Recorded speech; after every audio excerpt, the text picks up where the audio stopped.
So, my mother-in-law begged my husband not to marry me. This was on the day before our wedding. Well, I ended up meeting her and my father-in-law almost a year and a half later in Spain.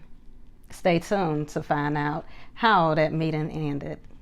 Well, first I'll give you a little background on the relationship between me and my in-laws, or should I say non-relationship between us before meeting in Spain. Yes, we met up in Spain, but my in-laws actually live in Miami.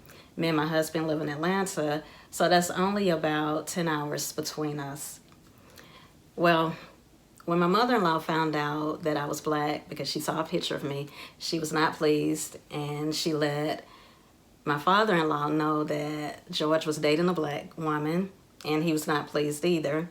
But so far, my mother-in-law has been the most vocal about being disappointed in my husband dating a black woman. With this disappointment, she has not wanted to talk to me on the phone or see me. So because she didn't want George to bring me to Miami with him, he decided not to have any visits, which means that he had not seen his parents in like 2 or 3 years before we took this trip to Spain. And so it's been hard on him. It's been a little bit embarrassing for him because he said that he didn't know that his parents had this prejudice because they would have like black people over for get-togethers while he was growing up. So I guess they were okay with, black people coming to the party, but not wanting any black people in the family. So yeah, it's been a little embarrassing for him. And he's actually told people that I had not met his in-laws before now because of COVID, but COVID is still going on. And anyway, that's not true. COVID is not the reason we had not met, and we've talked about this. But I guess due to an embarrassment, he feels more comfortable saying it was due to COVID. But getting back to my in-laws, so she was not pleased that he was dating a black woman. And the day before, we decided to go ahead and get married. The day before our wedding, she called him, begging him not to marry me. Yes. But of course he did anyway. We've been married almost a year and a half now. And so this trip to Spain came up. So my husband and his parents were born in Cuba, but their ancestry is out of Spain. And so they go back to Spain every 2 or 3 years because there's still property in the family there, even though the grandparents are now deceased. So he didn't want to miss out on this trip, and he loves to go when his parents go because they've had so many experiences there, and he just loves to hear the stories and all that comes with that. And so he let them know that I would be coming, and from my understanding that was more like silent. They were not happy I was coming, but really nothing they could do about it, right? And so I went to Spain. This was my first trip to Spain. And on the plane, I was asking him more questions like, well, what is it about black people that they don't like? Or, what give me more details. And so he really didn't want to give me any specifics. He actually said that he would rather I have a conversation with his parents because basically I told him he was trying to play both sides, and he agreed. And he said that he loved his parents very much and he loved me, and he'd rather for us to just discuss things. And I was like, well, that's actually kind of putting more pressure on me, I feel like, because there's going to be the elephant in the room. But anyway, the one thing he did mention was, by me, that was an issue.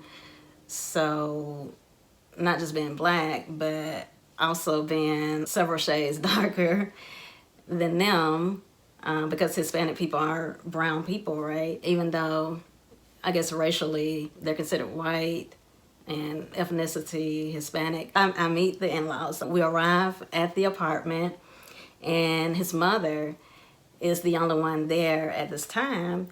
and she gives him a big hug, and she's so happy to see him. And I'm standing at the door like, oh my God, what's gonna happen? And so then she turns to me, and she has this big smile on her face, and she has her arms wide open, and she gives me a big hug and a kiss on both cheeks. And she tells me that she's so happy to finally meet me. And I was like, oh, okay. I said, mucho gracias. And yeah, so things were good, unexpectedly good. Yeah, so I felt like there was a warm reception between us, and then we sat down, and then they began to talk. And when his dad came back from the store, he shook my hand. Introductions were made, and that was kind of it. And as I was sitting there, George was still having this back and forth with his mother conversation. And so I was noticing all of the pictures on the walls.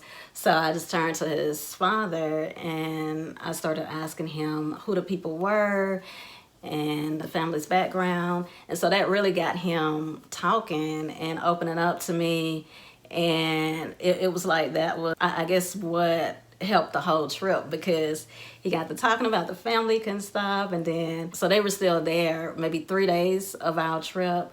And he was still telling me about the family and the background and the culture, Hispanic culture, things in Spain, things about Spain and living there, everything. And so later I met the other family members, George's brother, his sister-in-law, nephew, and the sister-in-law's mother.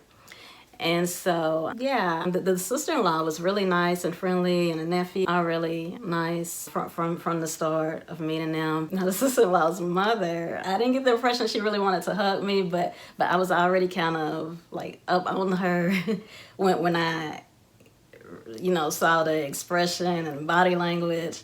And so I just gave her a hug anyway, and she didn't hug me back, but, so that was that. And then by day 2, she was really friendly with me and gave me a hug. And yeah, so honestly, I kind of was wondering if a couple of people didn't get the memo that the mother was going to be nice to me, and so the other family members could be nice to me too. But yeah, so my in-laws and George's other extended family were there for about 3 weeks, and only about 3 days of me and George's stay. And so we went to dinner with them 3 times, 3 different nights with them, and then they left, and we stayed for another week. Yeah, we had a good time. So how did things go? Things went well. I didn't have any issues with my mother-in-law. Had I not known that she had made all these statements, trying to get him to get rid of me, I would have never known that she had this issue with me being Black, because when I met her, she had like open arms when we would go to dinner. She was very pleasant with me. It felt genuine. She would talk to me. We would share food at the table. I don't know what else to say, but I will see them again in the next few months in Miami. And so hopefully things will still be good. Oh, and one more thing is that when we got back, she did ask about me as George. Well, no, she told George to tell me hello. And so I know that might sound small, but that was like really important, because like in the 3 years that I've known him, I would ask him occasionally if his parents ever ask about me or anything, and he would always say no. And then I knew that whenever he would bring me up in the conversation, their way of dealing with things were to just be silent, so basically he could stop talking about me, almost to deal with the situation by not dealing with it. This was after they had had several conversations with him, trying to get him to come to his senses and not marry a black person. But yeah, so, and also we have a wedding coming up in New Hampshire. So we'll see his parents again in October. So hopefully I'll continue to have good news, but I'll keep you updated on the relationship with my in-laws. So who would have guessed? She initially begged him not to marry me, and then I meet her and everything's been great. So until next time.